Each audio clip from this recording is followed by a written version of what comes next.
दोस्तों बॉलीवुड में हमने अक्सर ये देखा है कि हीरो अच्छाई का प्रतीक होता है और विलन बुराई का।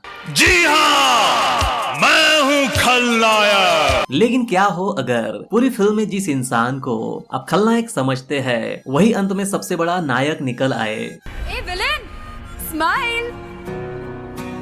इसलिए आज की इस वीडियो में हम बात करने जा रहे हैं बॉलीवुड फिल्मों के ऐसे 9 विलन किरदारों की जिनकी शुरुआत में हमें लगता है कि वो कितना क्रूर और निर्दयी है, जो हर कदम पर हीरो की जिंदगी मुश्किल बना रहा है। लेकिन जैसे जैसे कहानी अपने आखिरी पड़ाव पर पहुंचती है तो एक ऐसा सच सामने आता है जो दर्शकों की सोच को बदल देता है और फिल्म खत्म होने के बाद ये एहसास होता है कि जिसे हम गलत समझ रहे थे दरअसल उसकी लड़ाई सही थी और जिसे हम हीरो मान रहे थे वही कई मामलों में गलत साबित होता है। तो आइए जानते हैं बॉलीवुड की उन 9 फिल्मों के बारे में जहां फिल्म के अंत में पता चलता है कि असली हीरो हीरो नहीं बल्कि विलन ही हीरो था। कौन सी है ये फिल्में जानेंगे इस वीडियो में।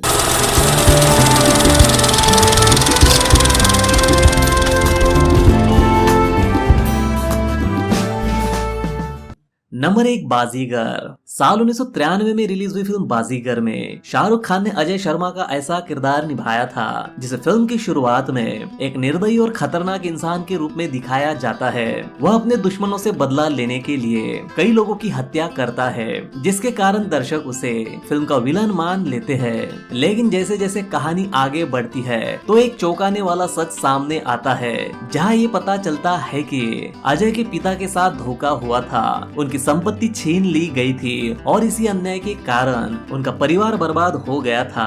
अजय का पूरा मिशन अपने परिवार को न्याय दिलाना और अपने पिता की मौत का बदला लेना था, जिसके जल्द फिल्म के अंत तक दर्शकों की सोच बदल जाती है। जिस किरदार को पूरी फिल्म में खलनायक समझते रहे उसकी पीड़ा और संघर्ष उन्हें सही लगने लगते हैं। यही वजह है कि बाजीगर बॉलीवुड की उन चुनिंदा फिल्मों में गिनी जाती है जहाँ एक कथित विलन की कहानी और उसका मकसद दर्शकों की सहानुभूति जीत लेता है। नंबर 2 अमिताभ बच्चन जी। साल 2000 में रिलीज हुई फिल्म मोहब्बतें में अमिताभ बच्चन जी ने गुरुकुल के सख्त और अनुशासन प्रिय प्रिंसिपल नारायण शंकर का किरदार निभाया था।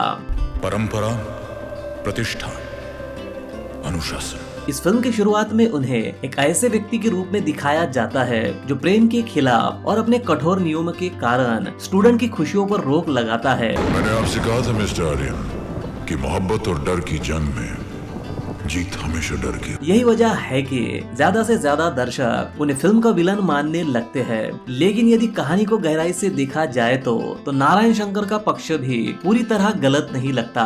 उनका मानना था कि जीवन में सफलता पाने के लिए अनुशासन, परंपरा और जिम्मेदारी बेहद जरूरी है। उन्होंने सालों की मेहनत से गुरुकुल की प्रतिष्ठा बनाई थी और वे चाहते थे कि उनके स्टूडेंट अपने लक्ष्य पे ध्यान दे, न कि भावनाओं में बह जाए। इस फिल्म में शाहरुख खान का किरदार प्रेम और भावनाओं की आजादी का संदेश देता है, जबकि नारायण शंकर अनुशासन और मूल्यों की बात करते हैं। अंत में भले ही उनकी सोच हारती हुई दिखाई जाती है, लेकिन दर्शकों का एक बड़ा वर्ग का मानना है कि उनका दृष्टिकोण पूरी तरह गलत नहीं था। वे अपने सिद्धांत और संस्थान की गरिमा की रक्षा करने की कोशिश कर रहे थे।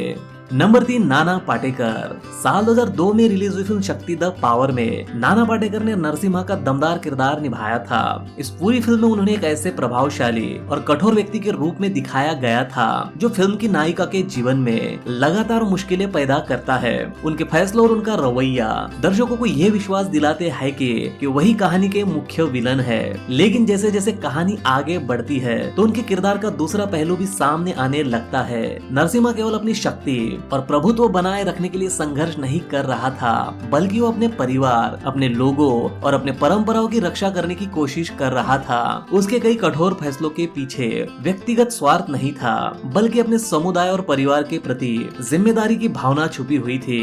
फिल्म के अंत तक पहुँचते पहुँचते दर्शकों को यह एहसास होता है कि नरसिम्हा पूरी तरह गलत नहीं था। तेरे जगह तू दुरुस्त है, मेरे जगह मैं। ये मारना मरना तो चलता रहेगा, अपने लोगों के लिए करना पड़ता है। और यही अंत दर्शकों को सोचने पर मजबूर कर देता है कि कभी कभी कहानी का खलनायक भी अपनी परिस्थिति और जिम्मेदारियों के कारण सही हो सकता है।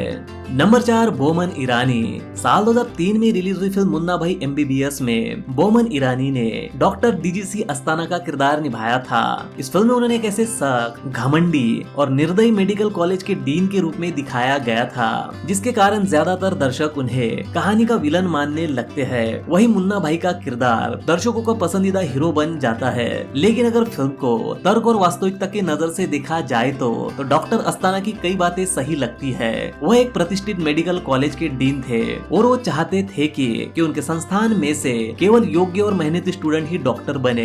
ऐसे में किसी अपराधी छवि वाले इंसान को कॉलेज में प्रवेश देने का विरोध करना उनकी जिम्मेदारी का हिस्सा था। यही नहीं, एक पिता के रूप में भी उनकी चिंताएं जायज थी। कोई भी पिता अपनी बेटी की शादी ऐसे इंसान से नहीं करना चाहेगा जिसकी पहचान एक गैंगस्टर के रूप में हो। आपका बेटा एक गुंडा है। डॉक्टर अस्थाना अपनी बेटी की सुरक्षित और बेहतर भविष्य के बारे में सोच रहे थे, समझ में नहीं आया वो यहाँ तक कैसे पहुंच गया। जो किसी भी जिम्मेदार पिता की स्वाभाविक सोच होती है। और इसी वजह से डॉक्टर अस्थाना फिल्म के विलन नहीं बल्कि हीरो साबित होते हैं। Number 5 John Abraham. साल 2006 में रिलीज हुई फिल्म जिंदा में जॉन अब्राहम ने रोहित चोपड़ा का किरदार निभाया था, जिसे फिल्म की शुरुआत में एक निर्दयी और खतरनाक इंसान के रूप में दिखाया जाता है। वो फिल्म के मुख्य किरदार को सालों तक कैद में रखता है और उसे मेंटली और फिजिकली टॉर्चर करता है। मेरी बचपन की छोटी सी गलती के लिए तुमने मुझे 14 साल नर्क में रखा। यही वजह है कि दर्शक शुरू से ही जॉन अब्राहम के किरदार को फिल्म का विलन मान लेते हैं। लेकिन जैसे जैसे कहानी आगे बढ़ती है तो ऐसा एक सच सामने आता है जो पूरी कहानी का नजरिया बदल देता है। तुम्हें दरिंदा बनने में 14 साल लगे, आपने दरिंदा बना दिया। और अंत में दर्शकों को ये पता चलता है कि रोहित चोपड़ा की क्रूरता के पीछे एक गहरा दर्द और बदले की आग छिपी थी। उसके साथ अतीत में एक ऐसा अन्याय हुआ था जिसने उसकी जिंदगी हमेशा के लिए बदल दी थी।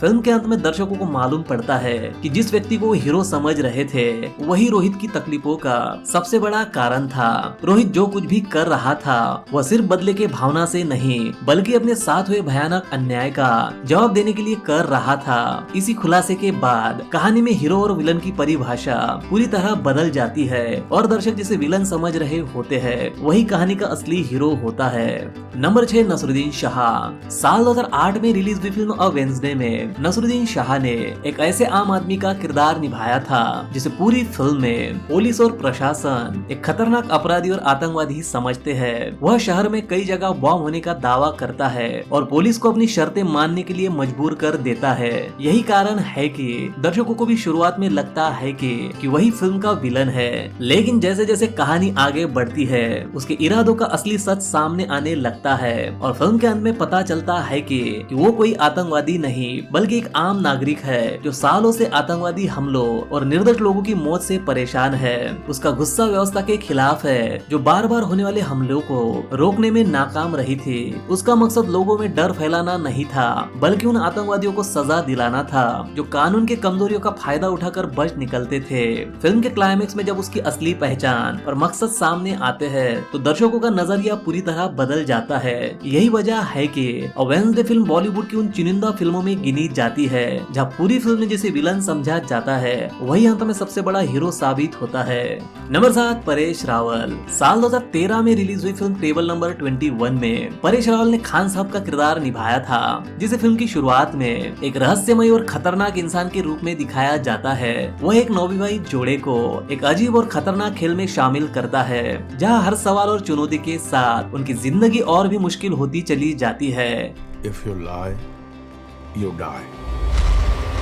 दर्शकों को लगता है कि खान साहब सिर्फ मनोरंजन के लिए उन दोनों को मानसिक और शारीरिक यातनाएं दे रहा है। लेकिन जैसे जैसे खेल आगे बढ़ता है कहानी का असली सच सामने आने लगता है। ये जिंदगी नहीं है, प्रेम है। ये क्या मजाक है? पाने का लिए तुम मुझे खून दो, मैं तुम्हें आजादी दूं। और पता चलता है कि यह सब कोई साधारण खेल नहीं था बल्कि अतीत में हुए एक भयानक अन्याय का हिसाब था। जिस इंसान को दर्शक पूरी फिल्म में विलन समझ रहे थे वह दरअसल एक ऐसे पीड़ित का पिता था जिसका जीवन कुछ लोगों की क्रूरता और अमानवीय व्यवहार के कारण बर्बाद हो गया था। इस फिल्म के क्लाइमेक्स में जब पूरी सच्चाई सामने आती है तो दर्शकों का पूरी तरह नजरिया बदल जाता है और उन्हें पता चलता है कि खान साहब का मकसद किसी निर्दोष को नुकसान पहुँचाना नहीं था बल्कि उन लोगों को उनके के कर्मों का एहसास कराना था, जिन्होंने कभी किसी की जिंदगी को खेल समझकर तबाह कर दिया था। यही वजह है कि टेबल नंबर 21 में जिसे दर्शक विलन समझ रहे होते हैं, वही फिल्म के अंत में फिल्म का असली हीरो होता है। नंबर 8 कंगना रनावत। साल 2019 में रिलीज हुई फिल्म जजमेंटल है क्या में कंगना रनावत ने बॉबी ग्रेवाल नाम की एक ऐसी लड़की का किरदार निभाया था जो मानसिक परेशानियों से जूझ रही होती है। इस फिल्म की शुरुआत में बॉबी का व्यवहार इतना अजीब और रहस्यमयी दिखाया जाता है कि दर्शकों को भी लगने लगता है कि वो एक खतरनाक और अस्थिर लड़की है। बड़बोली है, अतरंगी है। वो एक शादीशुदा जोड़े की जिंदगी में दखल देती है और लगातार उनका पीछा करती नजर आती है, जिसके कारण कई लोग उसे ही फिल्म का विलन मान लेते हैं। नॉर्मल नहीं हो तुम। लेकिन जैसे जैसे कहानी आगे बढ़ती है तो दर्शकों के सामने सच्चाई की पर्दे खुलने लगती है। बॉबी जिन घटनाओं को देख रही होती है वे केवल उसका भ्रम नहीं होता, और धीरे धीरे पता चलता है कि जिस इंसान पर वो शक कर रही थी उसके पीछे वास्तव में कई रहस्य छिपे हुए हैं। यही वजह है कि बॉबी की हरकतें जो शुरुआत में पागलपन लगती थी, बाद में एक सच्चाई की तलाश साबित होती है, जिससे फिल्म के क्लाइमेक्स में जब पूरा सच सामने आता है तो दर्शकों का नजरिया पूरी तरह बदल जाता है। जिस लड़की को पूरे फिल्म में मानसिक रूप से अस्थिर और संदिग्ध माना गया था, वही आखिरकार सच के सबसे करीब निकलती है, और इसकी हिम्मत और सच्चाई को सामने लाने की जिद ही उसे कहानी का असली हीरो बना देती है। नंबर 9 ऋतिक रोशन। साल 2022 में रिलीज हुई फिल्म विक्रम वेदा में ऋतिक रोशन ने वेदा नाम के एक खतरनाक गैंगस्टर का किरदार निभाया था। तू आप कैसे बना आपका दादा? मौका सिर्फ आता नहीं है, छीना भी जाता है। इस फिल्म की शुरुआत से ही वेदा को एक अपराधी और कानून का दुश्मन दिखाया जाता है, जबकि पुलिस अधिकारी विक्रम को एक ईमानदार और बहादुर हीरो के रूप में पेश किया जाता है। यही वजह होती है कि दर्शक भी शुरू में विक्रम को सही और वेदा को गलत मान लेते हैं, लेकिन जैसे जैसे कहानी आगे बढ़ती है वेदा अपनी कहानियों और सवालों के जरिए विक्रम की सोच को चुनौती देने लगता है। एक कहानी सुनाए सर। गेम क्या है तुम्हारा? यही तो आपको पता लगाना है सर। और हर नई कहानी के साथ ये साफ होने लगता है कि दुनिया उतनी सीधी नहीं है जितनी दिखाई देती है, और सही गलत के बीच की रेखा धीरे धीरे धुंधले होने लगती है। और फिर फिल्म के क्लाइमेक्स में जब सच्चाई सामने आती है तो पता चलता है कि वेदा सिर्फ एक अपराधी नहीं था, बल्कि वो उन लोगों के खिलाफ लड़ रहा था जिन्होंने सत्ता और कानून का गलत इस्तेमाल किया था। और दूसरी ओर जिस व्यवस्था पर विक्रम आग बन करके भरोसा कर रहा था, उसी में भ्रष्टाचार और धोखे की पर्दे छिपी हुई थी। और इसी वजह से फिल्म के अंत तक पहुंचते पहुंचते दर्शकों को ये एहसास होता है कि वेदा जिसे विलन कहा जा रहा था वही फिल्म का असली हीरो था।